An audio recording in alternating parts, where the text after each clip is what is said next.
কথাতেই আছে মাছে ভাতে বাঙালি। আমরা তো বিভিন্ন সময় বিভিন্ন ধরনের মাছ দিয়ে নিত্য নতুন রেসিপি বানিয়ে সেগুলোকে আমরা খাই। আজকে এমন একটি মাছের কথা বলবো যেটা শুনলে আপনারা বেশ অবাক হবেন। এই মাছটির নাম হচ্ছে বম্বে ডাক। একে অনেকে আমরা লোটে মাছ হিসাবেও চিনি, কিন্তু এই বম্বে ডাক এই নামকরণটি কিভাবে হলো সেটা কি আপনারা জানেন? এই নামটা কিন্তু ব্রিটিশরা দিয়েছিল।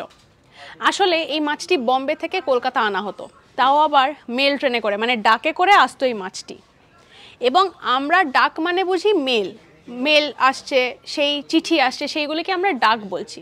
তো যখন সেই মাছটি আসতো, সেইখানকার যারা স্থানীয় বাসিন্দারা ছিল, তারা এরমভাবে বলতেন যে এই বম্বে ডাক এসছে। কিন্তু ব্রিটিশরা সেটা বুঝতে ভুল করেছিলেন। তারা কি ভেবেছিল যে ডাক মানে হাঁসকে বোঝানো হচ্ছে, কারণ আমরা আমরা জানি হাঁসকে ইংলিশে ডাক DUCK বলা হয়।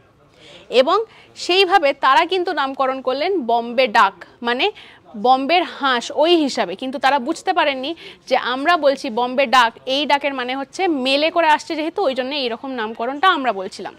কিন্তু লাস্ট পর্যন্ত বম্বে ডাক মানে ব্রিটিশরা যেই ধরনের স্টাইলে ডাকছিলেন সেইটাই রয়ে গিয়েছে। এইরকম নানা আপডেটসের জন্য চোখ রাখুন আজ তাক বাংলার ইউটিউব চ্যানেলে। সাবস্ক্রাইব করতে ভুলবেন না।